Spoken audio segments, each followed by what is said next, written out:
Welcome back to What's Next? Living Longer, Better, Smarter.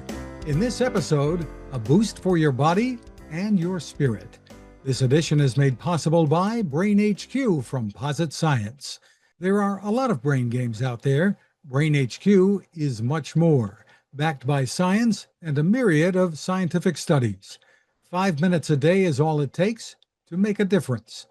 Ready to learn more and try it for free? Just download the Brain HQ app and get started. And we are ready to get started. I'm Fred Fishkin along with Mary Furlong.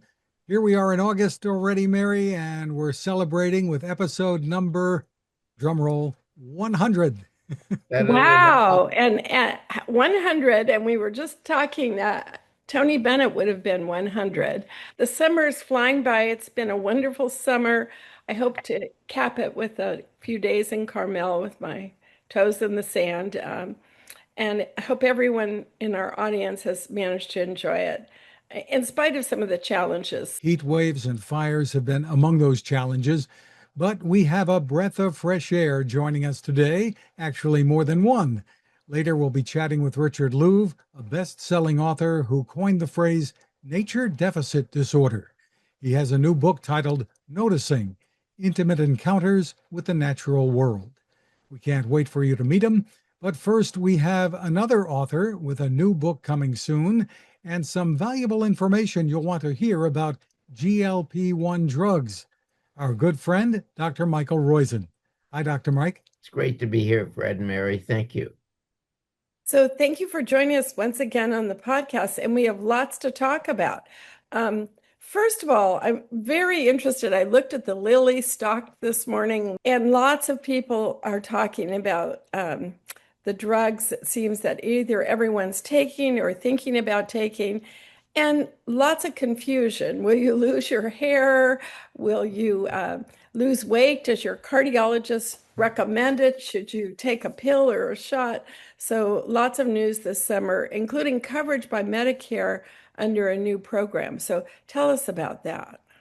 Well, the new program is the Bridge program, but before I get to that, let me just say I've written a number of blogs starting about 2 years ago on how beneficial the side effects were.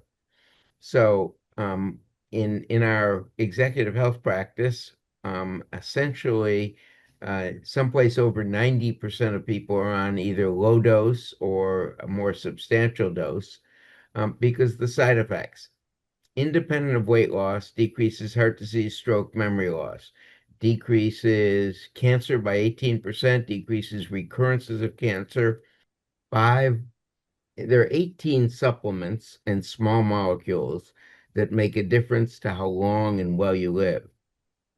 This one has a really substantial effect because it decreases all of those things, the progression of heart disease, stroke, memory loss, cancer, lung disease, joint disease, kidney disease by over at least 18 to 20% on each of those, independent of weight loss. So the point is that we believe that almost everyone over the age of 50 should be on them. Now, what about the side effects? So we're on really small doses for most people, and the benefit is because of the decrease in the way it handles glucose, the way each cell handles glucose. Because of that, we think that this is a substantial longevity drug. And the data recently is that combining it with a statin actually decreases cancer even more. So we're beginning to see a lot of people on it. Side effects, other than nausea, vomiting, constipation, or diarrhea, which people seem to adjust to, the other side effects are decreases desire for alcohol, decreases desire for drugs. And there's a thought, and we don't know this, but it's all because the studies haven't shown it, but there's the anecdotal evidence in women that, not men, that it increases hair loss. because of the people who use it at that time of life, maybe it doesn't do that. Maybe they're just noticing it. The bridge program is a wonderful program. If you're overweight or obese, but don't have diabetes, then for Medicare, it's $50 a month. For Medicaid, it can be free. The government is paying about $150. I think 150. They get 50 back for the Medicare patients. So it looks like the government would say, well, they're going to be spending whatever it is, billions of dollars. But in fact, they're going to be saving it because of the decrease in joint disease, lung disease, heart disease, stroke, memory loss, all those things, even cancer, all those things I went over. So the bridge program, there's a form that your doc has to fill out, or your pharmacist has to fill out if you have that, or the insurance company. You've got to be a member of Medicare Part D to get it, but you can't use Part D, so you can't have diabetes, and for some of the drugs, you can't have sleep apnea, and so there's a whole bunch of checkoff lists. You have to get refused by two pharmacies on Part D. Crazy, right? That you've got to actually have gotten refused, but it then brings the cost way down. It sounds like maybe they're putting up some hurdles that you don't think ought to be there. But you've answered the question, I think, that most people would want to know: should they or shouldn't they? You're pretty much saying all of us should. Well, if you're over the age of 50, and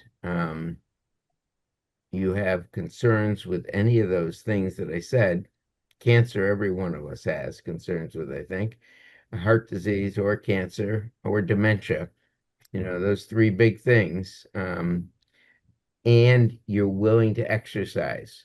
So the one condition we take patients off it if they don't do resistance exercise, because you've got to do that or you lose muscle disproportionately to losing other things. Low dose, we don't see much weight loss or muscle loss at essentially 1.25 milligrams a week, 2.5 every other week, 1.25 a week. That's a lower dose, and it seems to help those side effect conditions. Well, the hair worries me. But, and I heard something about the eyes, but for the most part, I think it's a no-brainer to take a look at it. What should go into the decision process about the shot versus the pill and one versus the other? Who do you really, who's the doctor that you go to see? I'd love to be able to see you, but let's say for everyone else out there that's trying to navigate this, do they see their cardiologist, their primary care doctor? Oprah? I think their primary care doctor is really the one married everyone should see. But um, the key is we don't have as much length of time with the pill. We have a long period of time. Um, in fact, the patent on semaglutide, the non-Lilly, the Novo Nordisk drug, I think runs out in Canada this year if it hasn't already, and in the United States in 2 years. And so it's been around for 18 years for diabetics. And so we know the side effect profile. Over 1 million diabetics have been on it for that period of time. So we know the side effect profiles pretty well, and the dangers or lack thereof. Um, Side effects are pretty darn good, except for the nausea, vomiting, constipation, diarrhea. In animals, there's a rare case of medullary thyroid cancer.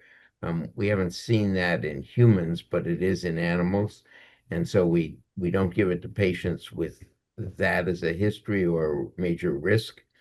And the other major risk, as I said, is not doing exercise. So you've got to do exercise.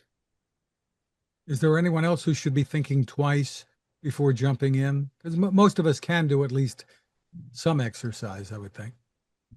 Yeah, I think the other the other contradiction is if you and your doc decide it's not for you because of your glucose metabolism, you're rarely secrete, you're a hyperinsulin secretor, something weird, but not very common. Now, I've been reading your latest newsletter. You've got a great podcast in addition to the newsletter. And the lead story is you're expecting a new grandchild from a daughter who is over 40. Is that correct? Well, we had a granddaughter several days ago, Oh, so wow. um, Congratulations. name it Healthy, Sterling, and so when you think of the medical miracles for age 44, you wouldn't expect that um, routinely anyway. Well, the dessert of life, I like to say. And It's wonderful, right? yeah, I mean, and I actually, can still get on the floor and play with them. So play with her. This one's yeah. Sterling. So Oh, that's wonderful. Yeah, we live for FaceTime. We live for time with them. We live for these moments, and I think they really bring so much joy to people. and FaceTime is so much better. Thank you, Steve Jobs. Um, Yes. but let me also go and tell you. So just think of the miracle. Right now, if you're a Parkinson patient, there's 100, I think it's 100 patient trial in the US, but it just got approved for therapy in Japan. What is it? They take stem cells, used to be out of your bone marrow. Now they can get it out of 5 cc's of blood, like a one tube of blood. Um, grow your stem cells in culture, use CRISPR-Cas9, edit them to be neurologic cells, edit that to have dopamine, insert it with a fine needle into your substantia nigra, and as I understand it, 12 out of 12 in the 2B study are literally substantially better, or what you would say cured, of the movement disorder and cognitive disorder of Parkinson's. It was so dramatic in the 12 patients that it got approved in Japan with just those 12. Um, it's now in Aspen Therapeutics, which is an offshoot, I think, of the Gladstone Institute at UC San Francisco. And they've recruited both Jennifer Doudna, the Nobel Prize winner for Casper-Cas9, and Yamanaka from Japan, the stem cell and Nobel Prize winner, both at the Gladstone in San Francisco. This is a real therapy now. And so just imagine that stem cells, editing, a little robotic surgery with an MRI and a very thin needle all at once, being able to literally cure a disease that people hate. Wow.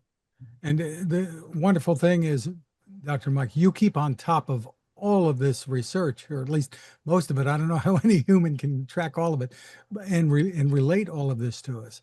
And in your newsletter, you're also urging everyone to talk to their doctor about taking Cialis and a statin daily. Give us the quick explanation. Right. So the data on Cialis is that it decreases all causes of um, death and cardiovascular death and dementia. And you'd say, what? Men take it for erectile dysfunction, right? But the data are that, and women get it for pulmonary hypertension. So this actually pertains to both women and men. But it turns out that just like the GLP-1s, Cialis and the statin together seem to have extra beneficial side effects in preventing osteoarthritis and preventing cancer and in keeping us alive and functioning longer with an intact memory. So the message is the five small molecules: aspirin, colchicine, a statin, a PDE5 inhibitor, that's Cialis, and a GLP-1, such as Manjaro or semaglutide or tirzepatide and semaglutide. Those five plus a number of a vitamin D with K2, multivitamin, CoQ10, magnesium. There are a whole bunch, literally 18 now, but they're no place near as important as, the big, what we call the big four, which is number one is stress management. That's you have it with you two are friends of each other, posse, purpose, and play, supporting each other. That's stress management. The second thing is nutritional choices, timing, amount, and technique of cooking. The third is the four components of physical activity, any resistance training, cardio, and jumping, and then avoiding doing stupid things or what we call unforced errors, smoking, vaping, driving a car without a seatbelt, going down a ski slope without a helmet. I always love that purpose, posse, and play. And then another tip you've shared before, but it's changed my behavior, is to call four friends on the weekend. Yeah, that's the Call, posse building. yeah. I think we sometimes forget the caregiver that can't get out, the person that's lost a partner, even young people that are on Zoom calls all day, and how are they managing AI in the workforce? So there's lots of ways to be a friend. So, and tell us about your new book coming out that everyone can pre-order now. Yeah, and I hope they do pre-order it because it's important. Pre-orders count more towards getting on podcasts like yours than anything. So thank you for doing this. But it is You Getting Older, the owner's manual for your golden years. And I wrote it with a lawyer. It's what Nancy and I needed at this time of life. It obviously goes through all the medical things to prevent brain dysfunction. There are 40 choices you can make that have been shown in at least two studies. My favorite, of course, is one of the things you highlight at your conferences, Mary, speed of processing games, and that they rebuild acetylcholine neurons, which is what's missing in a lot of memory disorders. Um, so it goes through the medical stuff for preventing immobility, preventing brain dysfunction, preventing cardiac disease, et cetera, and decreasing cancer risk. But in addition, it goes through all the legal stuff, like um, how do you have a conversation about giving up the keys, and when should you give up the keys, and what that conversation should be with your parents if you're in that boomer era and have parents still.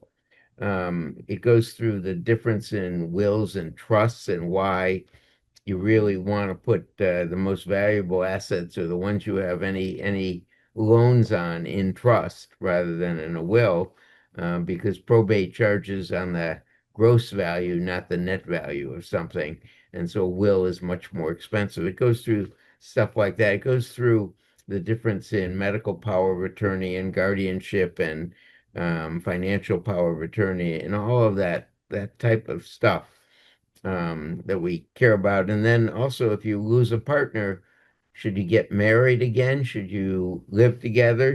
What should the contract look like so that if you decide you're going to split, who gets the house and who gets to live in the house and that kind of stuff. So we go through all of that in the book. So that's You Getting Older, the owner's manual for your golden years. Well, I'd love to celebrate that at the National Press Club. Also, I'm going to get copies for my friends. We go on retreat every year. And I really think that that's a great title. I think people need that kind of information. And it's one thing if you're high net worth. I had a philanthropist I worked with, and she knew to have her priest, her lawyer, and her doctor, and they would take her to lunch. But not everybody has the privilege of that. So this owner's manual might be something we can all read and use and find the Right. answers to. So thank you again, Dr. Mike. Tell everyone the best places to find you. Well, the blog, which your reading is on Michael F. Roizen, MD.substack.com. And the website is foryoungevity.com, the number for longevity. It's a new word, being young, Jeopardy. So living longer, younger. And that's foryoungevity.com. And the other one that is has all my stuff on it now is lifespanedge.com, lifespan-edge.com. So that's a site that does therapeutic plasma exchange, which is the reversal for Alzheimer's disease in the MBAR studies. But that's at that site. So I think I'm going to summarize. I think remember there are 14 areas of research that are into the mechanism of aging. And six of them have now moved into human trials. So we're going to know by 2033 whether you, I, and Fred can get to be 40 again. That sounds wonderful. It's a, Okay. it's tough emotionally, but that's where we are. Okay, with that, we're going to go out and do some strength training to follow up this call. Okay, thank you, Dr. Mike.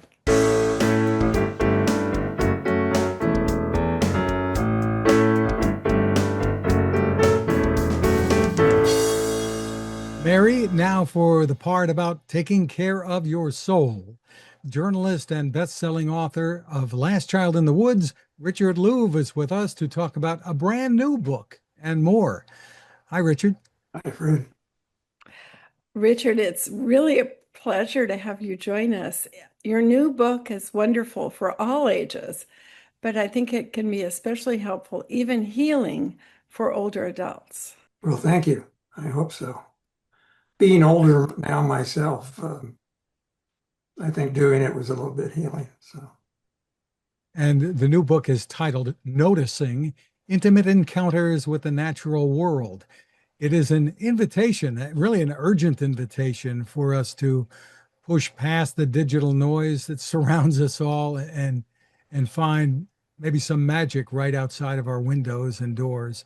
It seems rather than advising us on ways to connect our children with nature, your focus this time is on ourselves, and a lot of it is introspective. It seems, Richard. more than usual. Man, I like to say I'm a raggedy ass reporter. So being more introspective and having this be more personal was a challenge.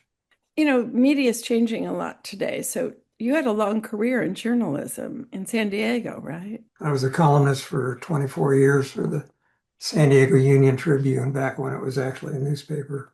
Yeah, our newspapers keep getting thinner, and you can't find them. You know, you go to the airport and say, "I'd like the newspaper." If I can find the Financial Times, the Wall Street Journal, the New York Times, I'm so excited when I get those papers. And you and I have both worked in quote unquote newsrooms, bustling, phones ringing, people running around.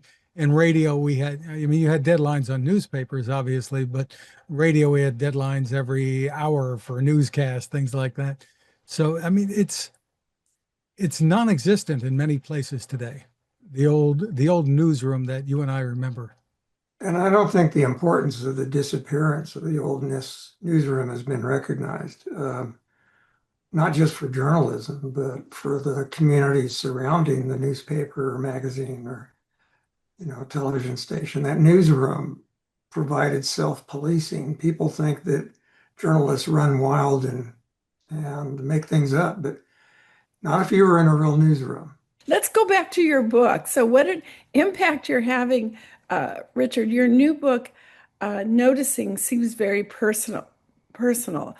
How have your interactions with nature evolved over time? You seem like, I hardly ever say this, but you seem like someone I'd like to take a walk with.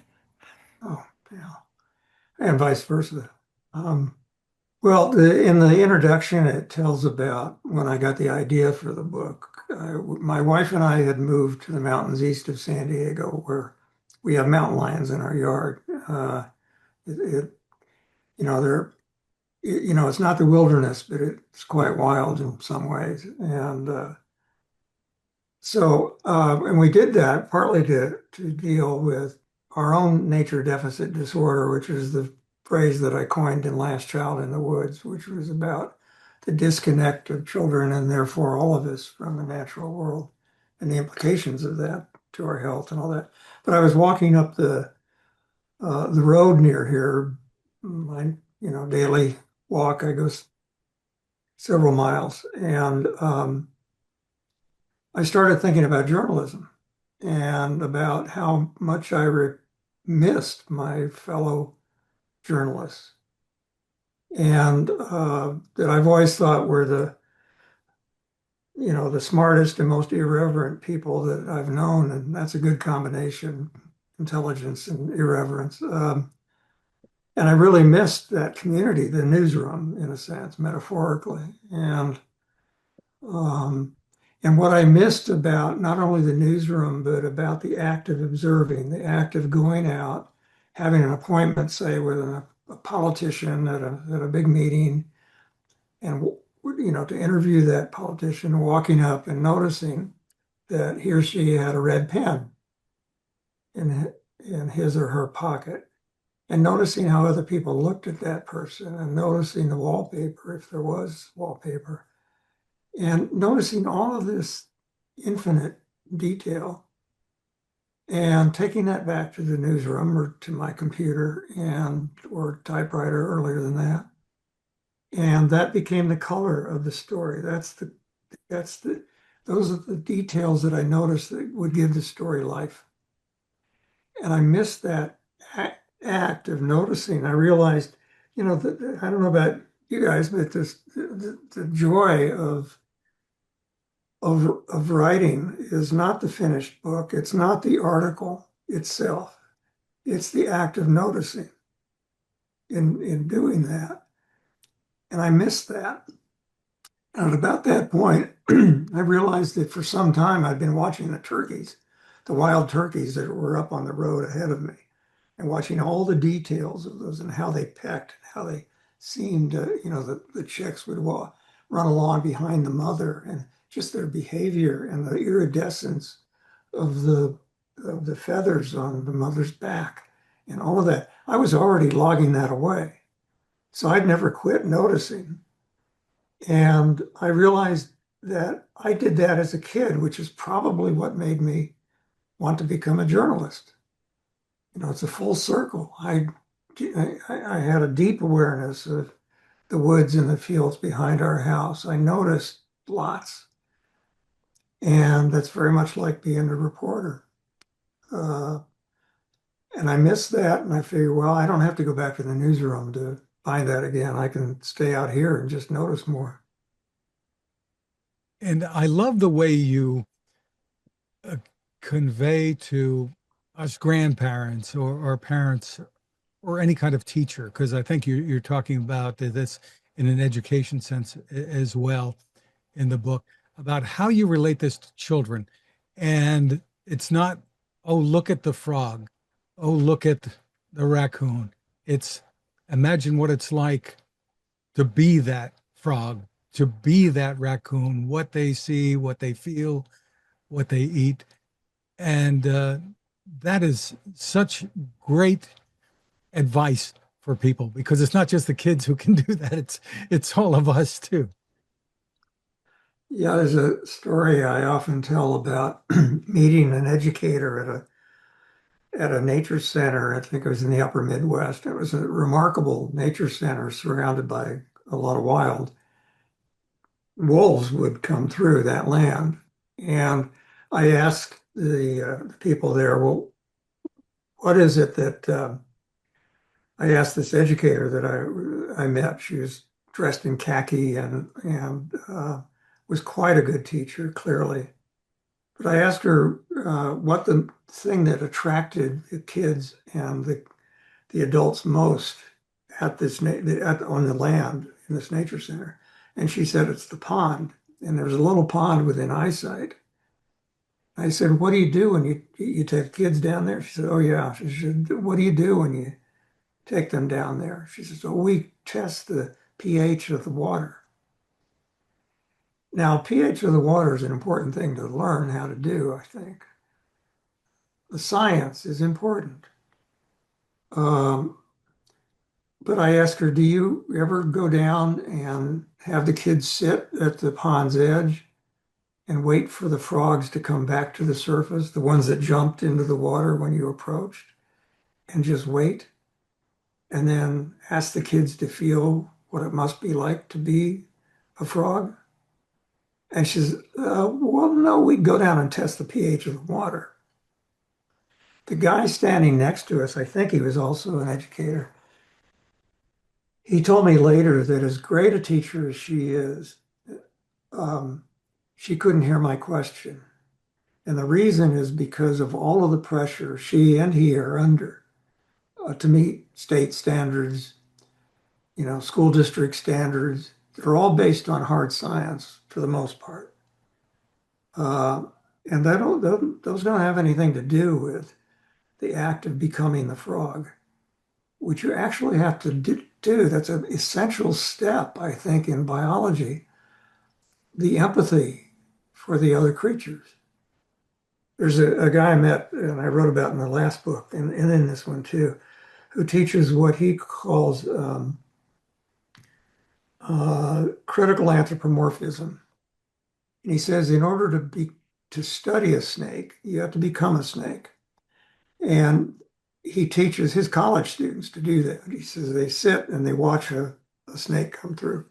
He said there's two steps to this. One is conjure up in your mind as you're looking at the snake all of the hard science that you know, the hard science of what that snake is doing with its tongue. How does it collect the particles that it senses the air? All of that hard science, think of that. The second step is use your imagination. What's it like to be that snake? Now, to the best of your limited ability to do that, it's important to do that. And he said that the students that learn to do both those steps ask much better scientific questions. So this is not anti-science. This is, much more than that. The senses that we have as humans, you really get into this. We all learn, what, five senses, but you talk about the real number of senses that we have. Maybe not always used, but the senses that we do have. Yeah, we don't actually know the real number. But the idea of humans having five senses, that idea has been left behind by the scientists who study the human senses. They now talk conservatively about 9 or 10 human senses, and they all have names. But some of the scientists studying the human senses say we may have as many as 30. There's at least one scientist who says we may have 100. Then some scientists also say that the idea that coming up with a hard number is probably unrealistic because at some point, these senses start to work together and almost create their own senses. And I'm fascinated with that idea. Some people see, they see ideas in color. There's a lot of complication here that when we mix these senses, which makes it even more interesting. So tell us about bioenchantment, a term you use here. And there's a great conversation going on all around us. Yeah, um, the first time I really started thinking about bioenchantment, a word I coined, I went up the mountain that we can see, Vulcan Mountain, from our front window. And it's kind of an island in a sense of nature because it's so old and so much has been left behind on top of that mountain. Sometimes that's called a sky island. It's not literally a sky island. There's better ones, but this one has a lot up there. I went up the mountain with a woman that is a nature therapist who takes groups up into the forest to do forest bathing. which is an idea that seems to be catching on. Um, and that's where you go out and you just connect with trees. There's some evidence that there are chemicals emitted by pine trees and even oak trees that stimulate our brains, stimulate us in ways that we're not fully aware of. And she would give these assignments, go out and sit under a tree or pick a tree and come back and tell us in our circle what you learn. When there were 5 women and me, and when we would come back, the stories the women told sounded familiar, oddly, to me in their form and structure. One woman said that she picked a tree that had fallen, and she felt the pain of that tree. But she also felt the pain of the trees that had caught the tree that had fallen. I said, I wonder what she's talking about there. It's not just the trees. What's happened in that woman's life that the tree is also feeling, or she's learning about more deeply from the tree.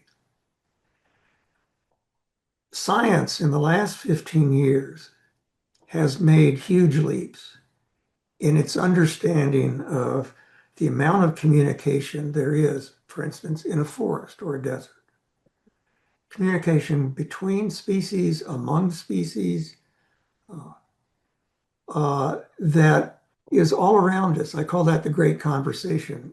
During the pandemic, many folks started looking out the window at their backyards for the first time and really seeing the critters that lived out there. Now they'd seen them before, but had they really seen them? And in doing that, they felt less alone. There's something within us as a species, and it's sometimes called species loneliness, that is desperate not to feel alone in the universe. When we go out in the forest, if we're noticing, we're picking up all of the stuff that the science is finding out about, the mycelium that connects, the fungus that connects whole forests through which trees communicate in ways that we had no clue of 20 years ago. All of those things that are happening out there, we sense. And we've sensed those from the beginning of our species. And what do we do with that? In the past, we did what humans do. We anthropomorphize what we sense. We turn it into human form in order to understand it. Is that where elves come from? Is that where fairy tales come from? And so that combination of what's actually out there and how we perceive it, not necessarily for what it is, but for what our imaginations tell us by filling in the blanks. That to me is bioenchantment. I sit here in a home and there are 40 trees around, and I have a little forest in the front, and I always plant things in the forest for the little ones when they come. And I ask them, when will you stop believing in the forest? And they tell me, they're 12 now, we'll always believe in the forest. And I love that. I love that. But, we live in a world where, at least here in California, artificial intelligence, the numbers, the Zoom calls, we don't have this sense of community that we used to have unless you go out and form it.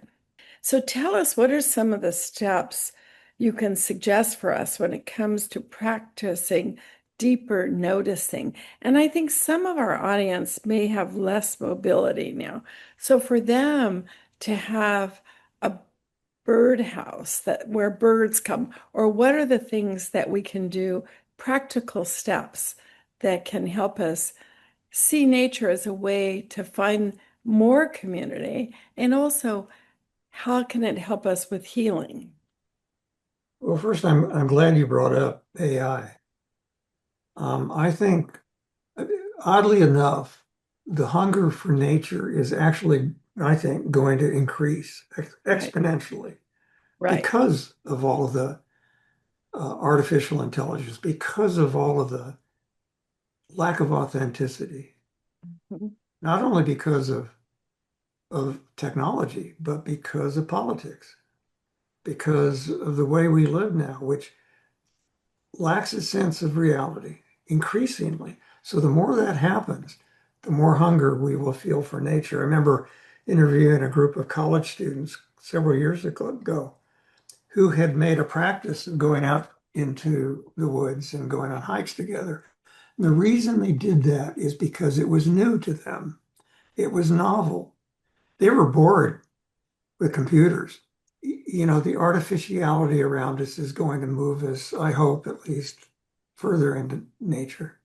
I want uh, to hold up the book. I think you're absolutely right. And you know, you and I, Mary, often talk about on this podcast brain health issues, stress issues, and how important those things are.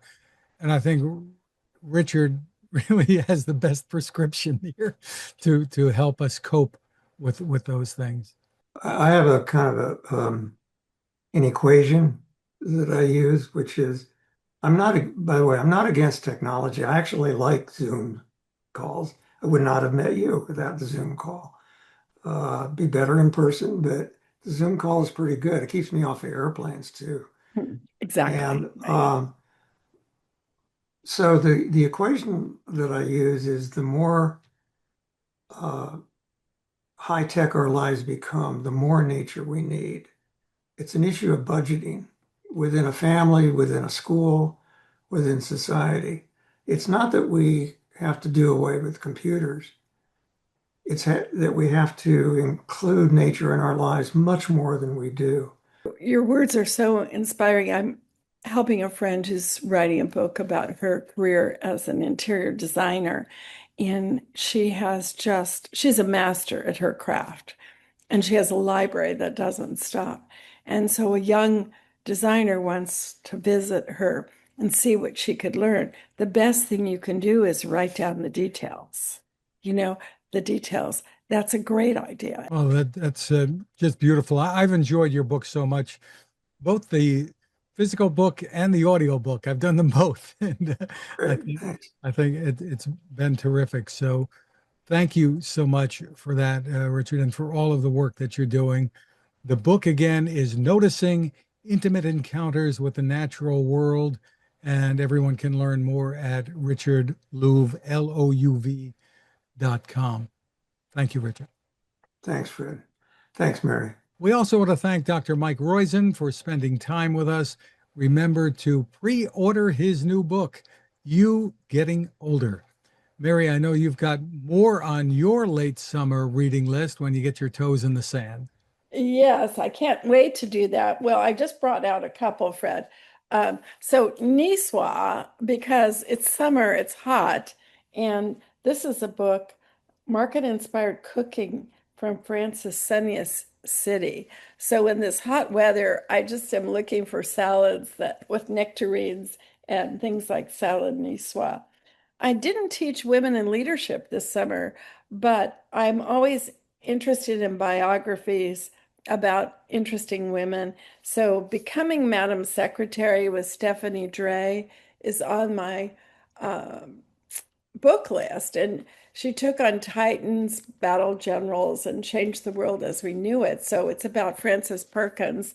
Um, I just finished Maggie Haberman's new book and then the Lost and Found workshop. But Yeah, really, what I'm that one was called, I think, Regime Change. yes, that's correct. And then my other project is, although now I think noticing is even more important for everyone to read. And now I am taking a class in learning AI. So I'm just doing a 30-day class so I can really um, make sure that I get up to speed on these changing tools, which seem to be changing and evolving every day, every minute, right? Absolutely. That sounds like a great idea. And the beach sounds like a good idea too. So, Yes. I well, walk in nature. I love the I love the topography of Carmel, and I love being near both the sand and the trees. So that's the beach I'm aspiring to go to. So that was a very exciting program we had today, and we want to thank Posit Science for coming back as a sponsor. We want to thank Richard and Dr. Mike for spending time with us again. Their books are very worthwhile. And thank you to our sponsor for this episode, Posit Science and Brain HQ. Download the app, try it for free. No gimmicks, just real science. Learn more at brainhq.com. And thanks to all of you for taking the time to watch or listen. You can always find more at maryfurlong.com/podcasts.